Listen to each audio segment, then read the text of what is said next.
वक्त था 2002 का। लंबी यात्रा के लिए दो लोगों ने एक सिंगल इंजन वाला प्लेन बुक किया। करीब 90 किलोमीटर की यात्रा काफी अच्छी चली, लेकिन जब ये सामने की घाटी के करीब पहुंचे तो अचानक से प्लेन में टर्बुलेंस बढ़ने लगा।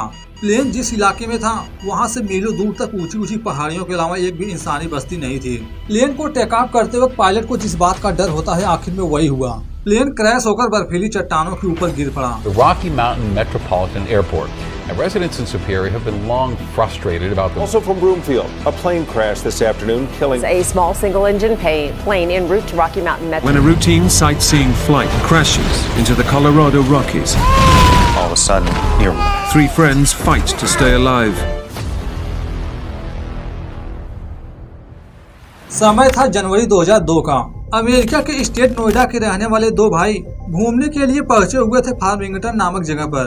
दोनों भाइयों में पहले का नाम टॉमी रॉबिन्स था, जिसकी उम्र थी करीब 48 वर्ष। दूसरा लैरी डायमंड। यहाँ से यह काफी फेमस जगहों पर घूमने के लिए जाने वाले थे, पर यहाँ से आगे बढ़ने के लिए इन्हें एक फ्लाइट की जरूरत थी, क्योंकि एरिया पहाड़ियों वाला था।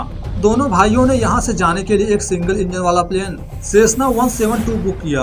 अगली सुबह दोनों भाई अपने सफर को पूरा करने के लिए रनवे के पास पहुँचे, जहां उनकी मुलाकात प्लेन की 31 वर्षीय पायलट जस्टिन किर्कब्राइड से हुई। दोनों लोग अपने जरूरत के सामान को प्लेन में रख दिए, क्योंकि इनका यह सफर कई दिनों तक चलने वाला था। सारी तैयारी हो जाने के बाद पायलट प्लेन को रनवे पर ले गया। प्लेन के टेक ऑफ होने के बाद ये उत्तर की दिशा में आगे बढ़ गए।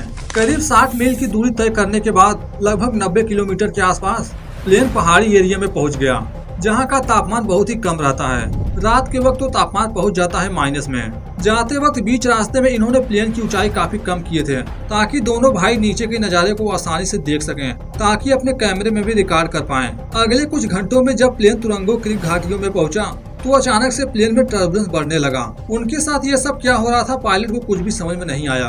शुरुआत में पायलट ने सोचा ये छोटी मोटी प्रॉब्लम है, थोड़ी बात हम इससे बाहर निकल जाएंगे, पर कुछ ही समय बाद एहसास हुआ ये कोई छोटी मोटी प्रॉब्लम नहीं। प्लेन धीरे धीरे उनके कंट्रोल से बाहर होता गया। ऊंचाई इतनी कम हो गई थी कि आसपास की पहाड़ियां बिल्कुल उनके करीब थी। इसके बावजूद काफी समय तक पायलट प्लेन को पहाड़ियों से दूरी बनाते हुए आगे बढ़ रहा था, पर थोड़ी देर बाद पायलट को एहसास होने लगा था प्लेन को अब ज्यादा समय तक हवा में उड़ाना मुश्किल है। उसे कुछ भी करके प्लेन को नीचे उतारना होगा। लेकिन वहाँ आसपास बर्फ से ढकी हुई पहाड़ियां ही नजर आ रही थी, मगर कुछ ही दूरी पर एक छोटी सी झाड़ियों का जंगल दिखाई पड़ा, जहाँ पर प्लेन के क्रैश होने से उन्हें कम से कम चोटें आने की संभावना थी। अगले ही पल प्लेन पेड़ की शाखाओं से जाकर टकराकर पहाड़ियों के बगल में क्रैश हुआ। इस एक्सीडेंट में प्लेन पूरी तरह से टूट चुका था। फ्यूल लगातार फ्यूल टैंक से बाहर निकलने लगा। इसी दौरान टॉमी को होश आया। जब उसने फ्यूल को बाहर निकलते हुए देखा तो तुरंत पायलट तथा अपने भाई को उठाने की कोशिश किया। जब दोनों को जगाने की कोशिश किया गया तो पता चला दोनों जीवित हैं। इस एक्सीडेंट में दोनों की कई सारी हड्डियां टूट चुकी थी, लेकिन पायलट की किस्मत अच्छी थी, उसे सिर्फ छोटी मोटी चोटें ही आई थी। उसे छोटी मोटी खरोचों के अलावा ज्यादा कोई नुकसान नहीं हुआ था। इन तीनों में लैरी को सबसे ज्यादा चोटें आई हुई थी, इसलिए पायलट तथा टॉमी लैरी को उठाकर प्लेन से दूर ले जाने की कोशिश की है, क्योंकि ऐसी स्थिति में प्लेन में आग लगने का डर था। अगर ऐसा हुआ तो उनमें से कोई भी बच नहीं पाएगा। ये समय रहते हुए प्लेन से दूर हो गए, पर इन्हें जिस बात का डर था कि प्लेन में आग लग जाएगी वैसा कुछ भी नहीं हुआ। प्लेन जिस पहाड़ी के पास क्रैश हुआ था वहाँ कोई भी इंसानी बस्ती नहीं थी। लैरी की जिस तरह की कंडीशन थी उसे जल्द से जल्द इलाज की जरूरत थी। धीरे धीरे टूटे हुए हड्डियों के आसपास की मांसपेशियां सूजने लगी। मदद के लिए दोनों लोग प्लेन के पास जाने के बारे में सोच रहे थे, पर किसी में भी इतनी हिम्मत नहीं थी कि प्लेन के पास जा पाएं। पर उन्हें यहाँ से निकलना है तो कुछ भी करके रेडियो तक पहुँचना होगा। इसलिए खतरे को नजरअंदाज करके पायलट धीरे धीरे प्लेन के पास गया। डरते डरते किसी तरह से रेडियो को ऑन किया, क्योंकि ऐसे में अगर शॉर्ट सर्किट हुआ तो फ्यूल आग पकड़ सकती थी, पर ऐसा कुछ भी नहीं हुआ। रेडियो को ऑन करने के तुरंत बाद मदद के लिए आवाज लगाई गई, पर यह पहाड़ी के जिस कोने में थे वहाँ पर सिग्नल था ही नहीं। अगर इन्हें मदद चाहिए तो यहाँ से निकलकर ऐसी एरिया में पहुँचना होगा जहाँ पर रेडियो फ्रिक्वेंसी आ रही हो। ये बात जाकर टॉमी को बताया कि यहाँ पर रेडियो सिग्नल है ही नहीं। अगर हमें यहाँ तक मदद लानी है तो कैसे भी करके यहाँ से दूर जाना होगा, वहाँ तक जाना होगा जहाँ पर हमें सिग्नल मिल पाए। पर उनकी कंडीशन इतनी भी अच्छी नहीं थी कि तीनों लोग एक साथ यहाँ से जा सकें। इसलिए पायलट आखिरी डिसीजन लिया, अब उसे यहाँ से निकलना होगा। लैरी भी उसकी बातों से सहमत हो गया। इस तरह पायलट सेल फोन को लेकर अकेले ही उत्तर दिशा में निकल पड़ा, पर इस बर्फीले इलाके में चलना बहुत ही मुश्किल था। उसका आधा पैर धंस जा रहा था बर्फ में। करीब 1 घंटे चलने के बाद उसने सेल फोन को ऑन किया, पर वहाँ पर भी सिग्नल नहीं था। 1 घंटे से लगातार चलने से काफी थक चुका था।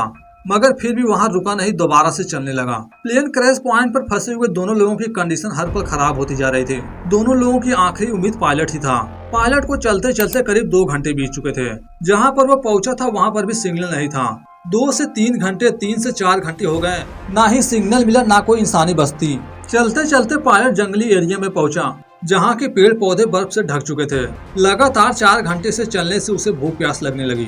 खाने के लिए तो उसके पास कुछ भी नहीं था, पर पीने का बंदोबस्त कुछ ही देरी में हो गया। जब उसे दिखाई पड़ा सामने एक झरने का स्रोत, जहाँ से पानी का बहाव था।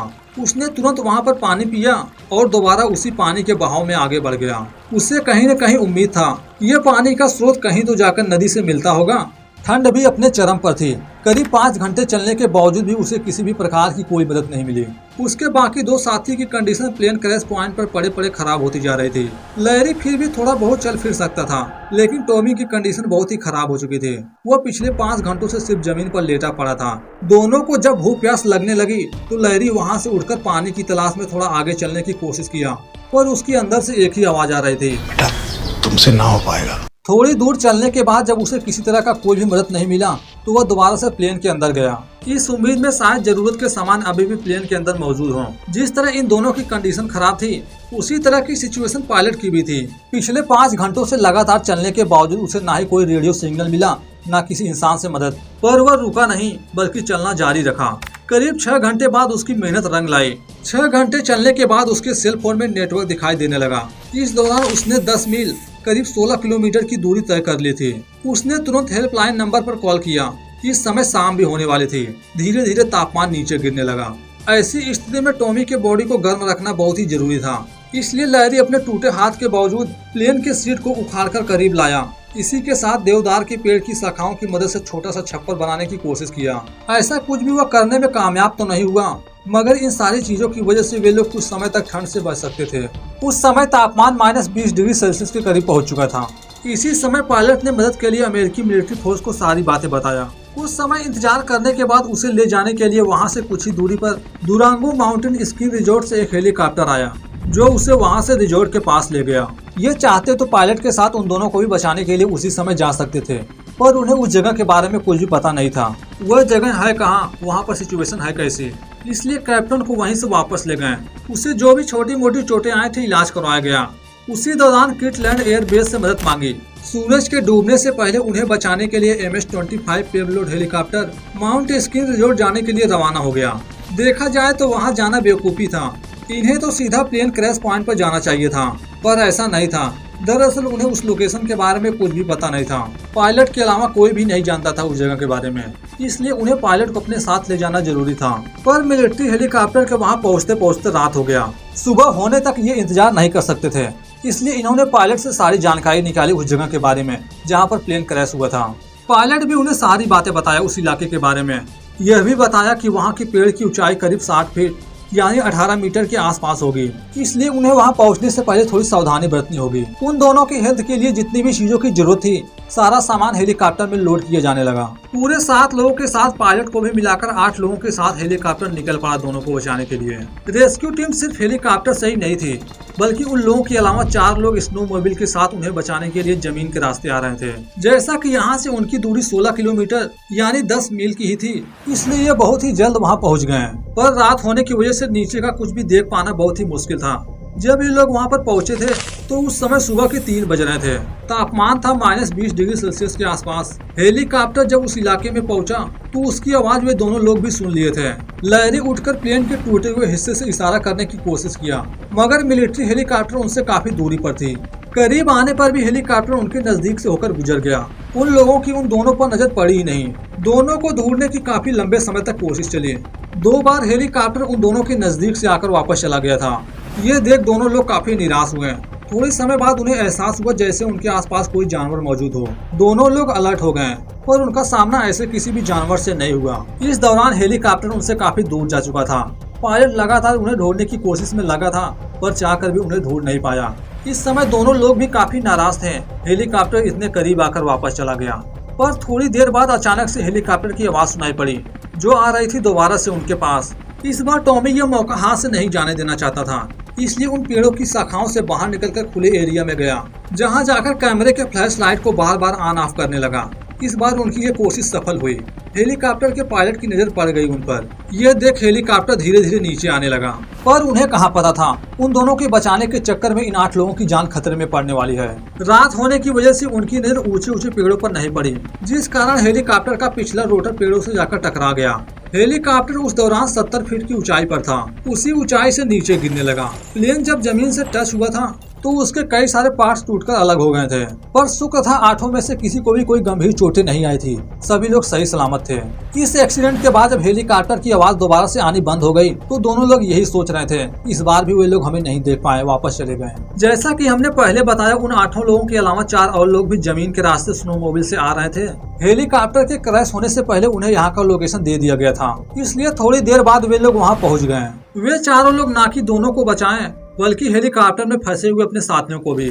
सुबह होने पर एक दूसरा हेलीकॉप्टर आया जो उन्हें बचाकर ले गया, साथ ही उस क्रैश हुए हेलीकॉप्टर को भी, क्योंकि उस हेलीकॉप्टर पर पेड़ की शाखाओं से टकराने के बावजूद ज्यादा कुछ नुकसान नहीं पहुंचा था। हेलीकॉप्टर काफी सॉफ्टली क्रैश किया था। यहाँ से उन दोनों के इलाज के लिए दुरंगो के मर्सी मेडिकल सेंटर में ले जाया गया, जहाँ उनके फ्रैक्चर हुए हाथ तथा पाँव का कई महीनों तक इलाज चला। मगर नेशनल ट्रांसपोर्टेशन सेफ्टी बोर्ड ने इसके बारे में कोई भी जवाब नहीं दिया, आखिर इनका प्लेन क्रैश कैसे हुआ। इसके बावजूद बाहर से खबर मिली थी कि उन तीनों का वजन उतने ऊंचाई पर प्लेन के लिए कुछ ज्यादा ही था, क्योंकि उस दौरान ऊंचाई थी समुद्र तल से करीब 9600 फीट, लगभग 3 किलोमीटर के आसपास। पर हादसे कब और कहां हो जाए किसी को नहीं मालूम। ऐसा ही कुछ हुआ था इस हादसे के करीब 2 साल पहले, सन 1999 में एक प्लेन के साथ, जिसके बारे में बात की गई है इस वीडियो में। तब तक एंजॉय कीजिए, मिलते हैं जल्द ही। धन्यवाद।